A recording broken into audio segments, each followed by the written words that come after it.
Hi. This is my first ever Sarah J. Maas vs. Okatar, TOG, Crescent City video I've ever made. And I think I've probably cracked the mystery of the Sarah J. Maas universe timeline. And I want to start this video off saying that my timeline is no way like canon at all. I just put the pieces together and I just think they fit, and they fit really well. And for context, I just got finished reading the TOG series. So I really do think like everything clicked into place, everything makes sense. I did do research. I looked back through old books. I looked through old interviews, and just for confirmation, I used time and I used key events mainly to line up all these events together. And if you see me looking over here a lot, that's because I have the notes right here, because I posted this on Reddit and it was getting a lot of traction. So I said I might as well make a video about this. Let's see where this goes. So it starts out with the Feyre moves to Supreme Court. Like, everything starts with Feyre. Feyre is the most important part of this entire timeline. Without Feyre, this timeline wouldn't exist at all, because she's like the main catalyst, the frame of the timeline. So first, Feyre makes the Supreme Court. You know, she spends some time there. She spends about 3-ish months there. And so then she goes under the mountain. I'm like really bare-boning this. I'm not going that deep. If you want to be deeper, just read the books. She goes under the mountain for about 3 months because, you know, each trial that Anthe made her do, it was, you know, a month of prep time.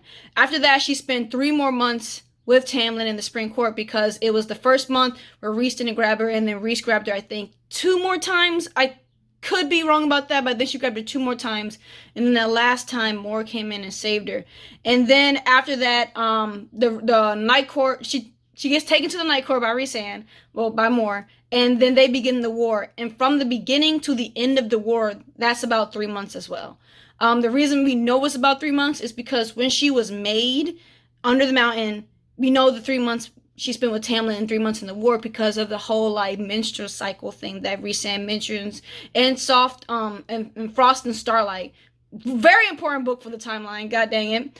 And during this time, I believe that I put down an Assassin's Blade is taking place, and that's when Sam dies. So Feyre is about 20 and Elaine's about 17 at this current time, like during the war, like the entire like year the war happened, from her getting made to the end of it. Like, that's all Assassin's Blade time.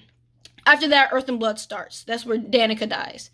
And Bryce is about 23 during that time, and Feyre is still 20 at this time. Very important. And Elaine is still, I believe, either 17 or she just turned 18. A few more months pass, and then we start Frost and Starlight, because a few more months have passed, and they've, like, you know, gotten accustomed to Valaris with Elaine and Nesta and all this stuff. And then that's the same year Aelin, I keep saying Elaine. Aelin leaves the prison. That's the same year Aelin leaves the prison. At this time now, Bryce is 23, Feyre is 21, and Aelin is 18. We know Feyre is 21 because she just had her birthday in Frost and Starlight. And so this happens. Next is what happens in between Frost and Starlight, and that's, you know, between Frost and Starlight and Silver and Flame. So between these two, Crown of Midnight and Heir of Fire take place. And the reason I believe this is true is because when Aelin leaves the prison, she's 18, and she spends a few months with Dorian and Chaol there in the glass castle. And when she gets to the continent that Rowan's on, the name escapes me right now. When she gets to that continent, she has to be about 19-ish, because the entire boat ride took her 3 months, and we didn't really celebrate her birthday, and we know how Sarah J. Maas is about birthdays.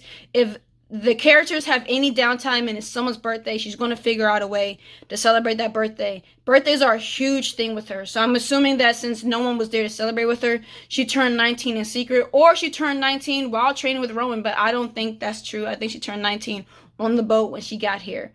And so at that point, now Feyre is still 21, Bryce is 23 still, and Aelin is now 19.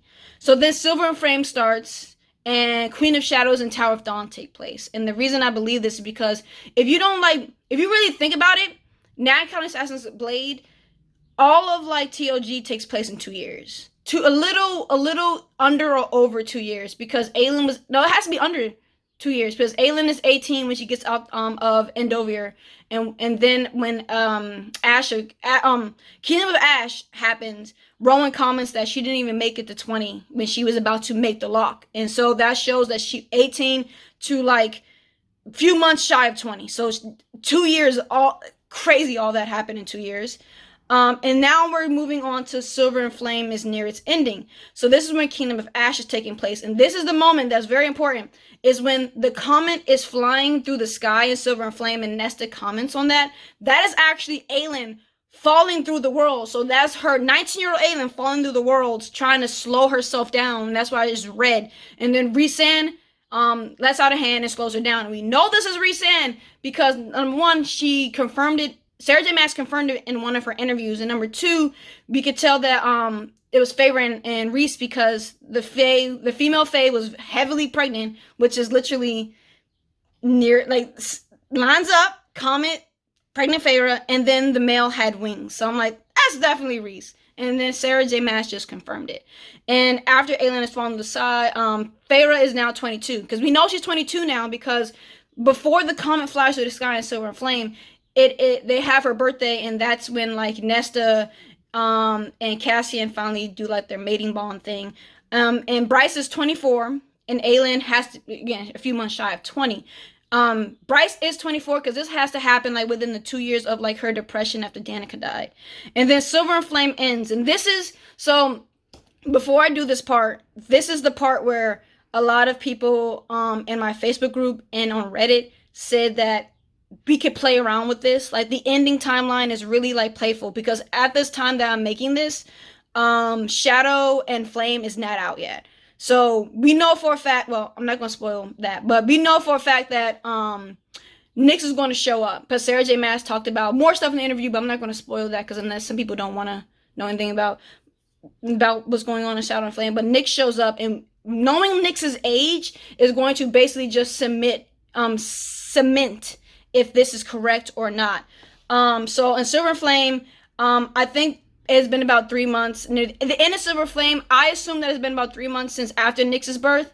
Someone said it could be 2 months, or someone said it could be a month and a half. That could definitely work because Feyre couldn't, go around Valaris with a newborn babe. That's not healthy for anyone. And so when she's going around to Valaris, Nyx has to be like older, but not too old. He's still a babe. And then they go visit their dad's grave.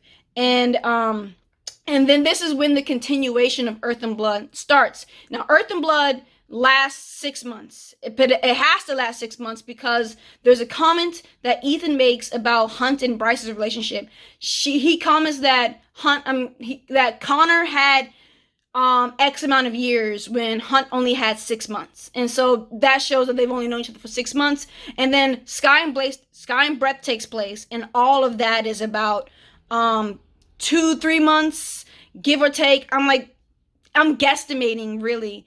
And then everything happens, and then Bryce is sent to Prythian. And so now Nyx might be, so if we're doing the math, and let's say like Nyx is about 3 months, so that's 3 months right there. And then if we're counting the 6 months that Earth and Blood and Sky and Breath took place in, Earth and Blood took place in, that's 6 plus 3, so that's about 9, plus 2 more months Sky and Breath, so Nyx is probably like 11 months old. And also I believe that Nyx is probably 11 months old because when Bryce lands in Prythian, she does not comment on that it's cold, and we know Prythian's winters are cold AF. So it's either early spring or late fall or mid fall, but I don't think it's fall at all. I really think that Feyre's probably had that other birthday. It just makes sense, and it just feels like a better anchor point to put Bryce in spring. I could be wrong, 100%. But after that, I think that Feyre is probably 23. If my theory is correct, Feyre is 23 and she's no longer 22. Bryce is 25, and Aelin is probably now 21. But I don't know if we'll ever meet her again. But again, that's like my whole timeline. That's what I believe from all the evidence that's been shown and all the interviews that Sarah J. Maas has had. It could be wrong. It could be true. I'm not sure. If you have a better take, definitely, let me know. But be kind about it, because this is all just in fun and jest. Nothing's, really serious.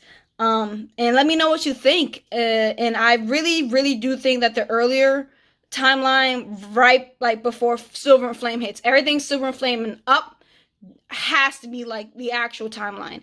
And for those who say We don't know if Aelin was falling through time. She wasn't.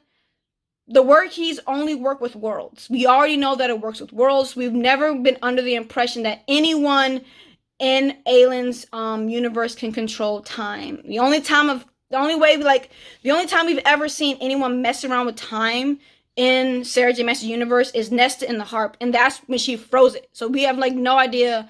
We have no like physical evidence of her falling around through time or messing with time. And we know that the keys are made for the worlds. They're not made for anything else. And so that is like my one counteractive to the whole Aelin's falling through time theory. I don't believe that's true. She's falling through worlds. And then Bryce showing up and Prithian like right after Nyx's birth. And we know it's after Nyx's birth is because Nesta and Cassian are getting along. And so if you know that if they're getting along, then they're already been mated, married, whatever you want to call it. So thank you for watching. I appreciate it. If you like more of these videos, I have like a lot of theories about Sarah J. Maas's universe, all of the books, my favorites and my least favorite moments, ships and who aren't and who are getting together. So let me know if you like it, and I'll probably make more. So thanks. 44Z's out.